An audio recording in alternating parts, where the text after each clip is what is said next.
जय श्री राम मेरे प्यारे मित्रों। महाशिवरात्रि की बहुत शुभकामनाएं। हर हर महादेव। श्लोक संख्या 41, छठा अध्याय। प्राप्य पुण्य कृताम लोकानुषित्वा शाश्वती समः शुचीनाम श्रीमताम गेहे योग भ्रष्टो अभिजायते।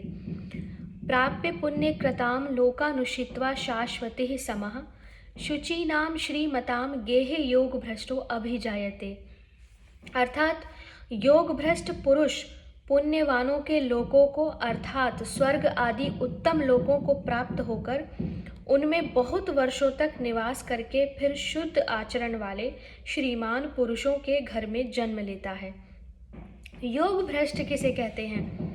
उत्तर है कि ज्ञान योग, भक्ति योग, ध्यान योग और कर्म योग आदि का साधन करने वाले जिस पुरुष का मन विक्षेप आदि दोषों से या विषयासक्ति अथवा रोग आदि के कारण अंत काल में लक्ष्य से विचलित हो जाता है, अंत काल में, उसे योग भ्रष्ट कहते हैं। दूसरा प्रश्न है, यहाँ कहा गया है कि योग भ्रष्ट पुरुष पुण्यवानों के लोकों को प्राप्त होता है और श्रीमानों के घर में जन्म लेता है। इससे यह स्पष्ट हो गया कि वह नरक आदि लोकों को और नीच योनियों को तो नहीं प्राप्त होता, परंतु पुण्यवानों के स्वर्ग आदि लोकों में तथा धनियों के घरों में भोगों की अधिकता होती है। इस कारण भोगों में आसक्त होकर भोगों की प्राप्ति के लिए आगे चलकर उसका पाप कर्मों में प्रवृत्त होना तो संभव है ही, और यदि ऐसा हो सकता है तो ये दोनों गतियां परिणाम में उसके पतन का ही कारण बनेंगी। इसलिए प्रकरांतर से यह भी तो दुर्गति ही है। ऐसा प्रश्न मन में उठता है। उत्तर है कि मृत्यु लोक से ऊपर ब्रह्म लोक तक जितने भी लोक हैं सभी पुण्यवानों के लोक हैं। उनमें से योग भ्रष्ट पुरुष योग रूपी महान पुण्य के प्रभाव से ऐसे लोकों में नहीं जाते जहां वे भोगों में फंसकर दुर्गति को प्राप्त हो जाएं, और न ऐसे अपवित्र धनियों के घरों में ही जन्म लेते हैं जो उनकी दुर्गति में हेतु हों। इसलिए श्रीमताम के साथ शुचि नाम विशेषण लगाकर पवित्र, शुद्ध, श्रेष्ठ गुण और विशुद्ध आचरण वाले धनियों के घर जन्म लेने की बात कही गई। शुचि नाम शुद्ध आचरण वाले, श्रीमताम श्रीमान पुरुष। अतः प्रक्रांतर से भी दुर्गति नहीं है। प्रश्न है कि बहुत वर्षों तक पुण्यवानों के लोकों में रहने का क्या हेतु है? जो अंतिम काल में योग भ्रष्ट हो गया उसे पुण्यवानों का लोक मिला बहुत समय तक, उसके बाद श्रीमानों के घर में जन्म। तो प्रश्न है कि बहुत वर्षों तक पुण्यवानों का लोक किस लिए मिलता है? उत्तर है कि भोगों में आसक्ति ही उन लोकों में बहुत वर्षों तक रहने का काम है, क्योंकि कर्म और उनके फल में ममता और आसक्ति रखना ही कर्म फल का हेतु बनना है। अतः जिस साधक के अंतःकरण में जितनी आसक्ति छिपी रहती है उतने ही समय तक उसे अपने शुभ कर्मों का फल भोगने के लिए वहां रहना पड़ता है।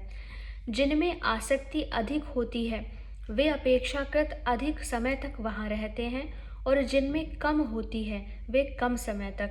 जिनमें भोग आसक्ति नहीं होती वे वैराग्यवान योग भ्रष्ट तो वहां न जाकर सीधे योगियों के कुलों में ही जन्म लेते हैं।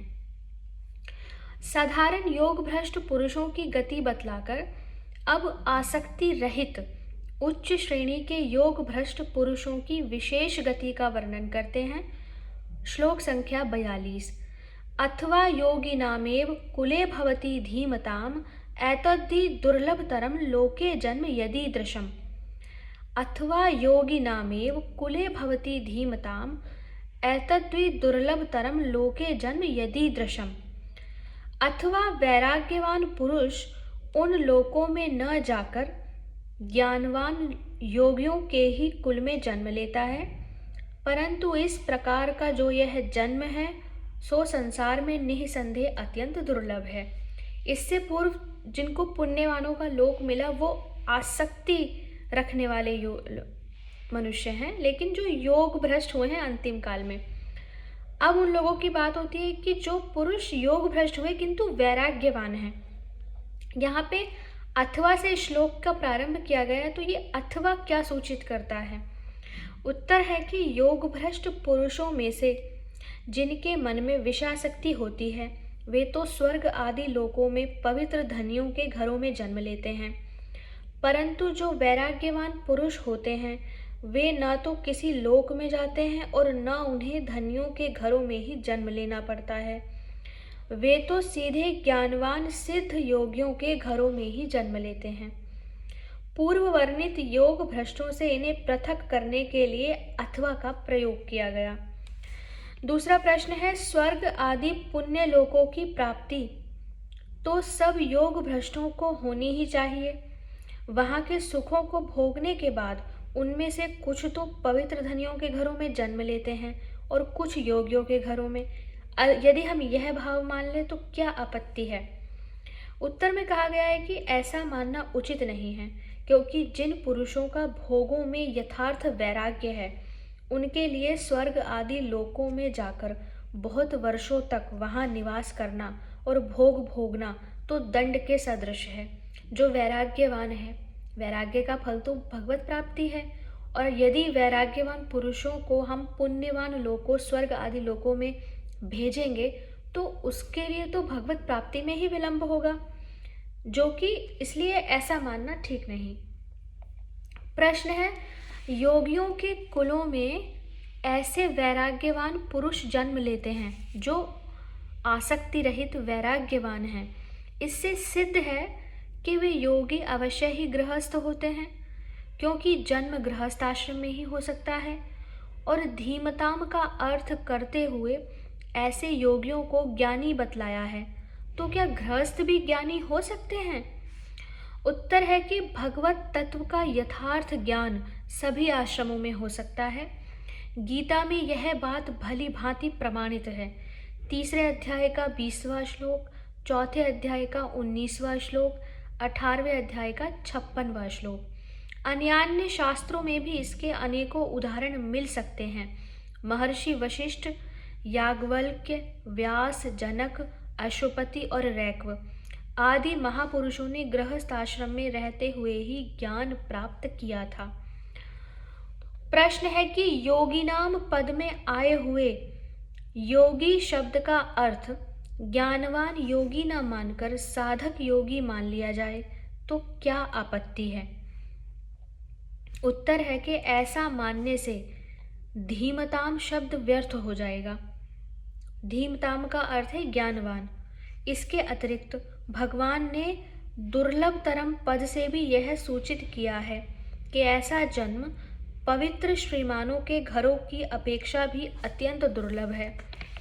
अतएव यहाँ धीमताम विशेषण से युक्त योगिनाम पद में आए हुए योगी शब्द का अर्थ ज्ञानवान सिद्ध योगी मानना ही ठीक है। प्रश्न है कि योगियों के कुल में होने वाले जन्म को अत्यंत दुर्लभ क्यों बताया गया? उत्तर है कि परमार्थ साधन की जितनी सुविधा योगियों के कुल में जन्म लेने पर मिल सकती है, उतनी स्वर्ग में श्रीमानों के घर में अथवा अन्यत्र कहीं भी नहीं मिल सकती। योगियों के कुल में तदनुकूल वातावरण के प्रभाव से मनुष्य प्रारंभिक जीवन से ही योग साधन में लग सकता है। दूसरी बात यह है कि ज्ञानी के कुल में जन्म लेने वाला अज्ञानी नहीं रहता। यह सिद्धांत श्रुतियों से भी प्रमाणित है। यदि महात्मा पुरुषों की महिमा और प्रभाव की दृष्टि से देखा जाए तो महात्माओं के कुल में जन्म होने पर तो कहना ही क्या है। महात्माओं का संग ही दुर्लभ, अगम्य एवं अमोघ माना गया है। इसलिए ऐसे जन्म को अत्यंत दुर्लभ बताना उचित ही है।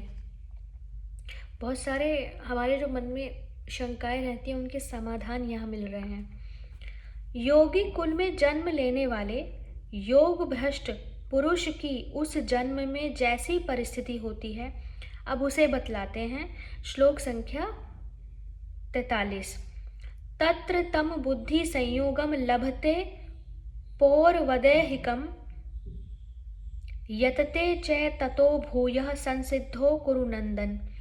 तत्र तम बुद्धि संयोगम लभते पौर्वदैहिकम यतते च ततो भूयः संसिद्धो कुरु नंदन।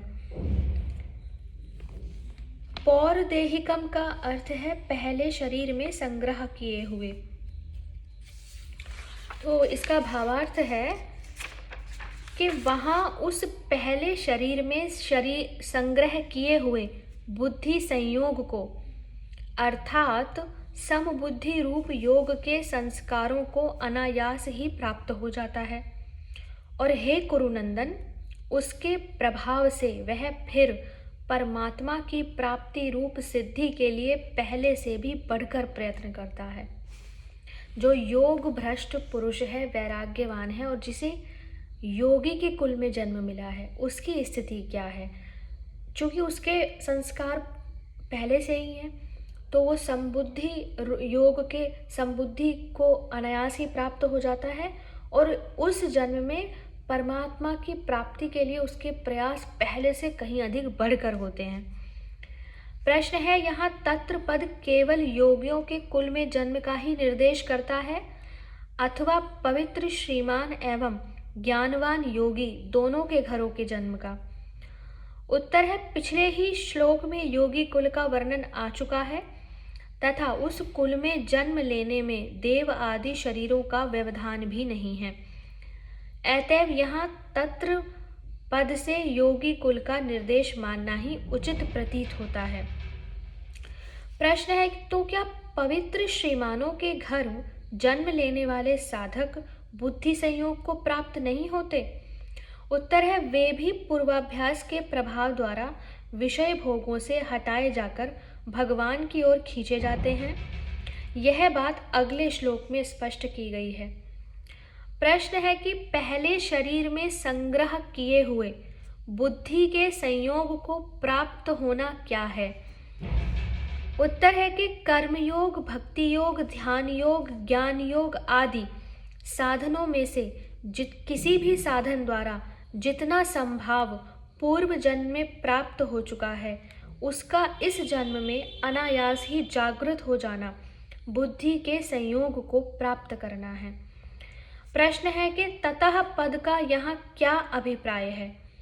उत्तर है कि ततः पद के प्रयोग से यहाँ यह भाव दिखलाया गया है कि योगी कुल में जन्म होने और वहाँ पूर्व संस्कारों से संबंध हो जाने के कारण वह योग भ्रष्ट पुरुष पुनः अनायास ही योग साधन में लग जाता है।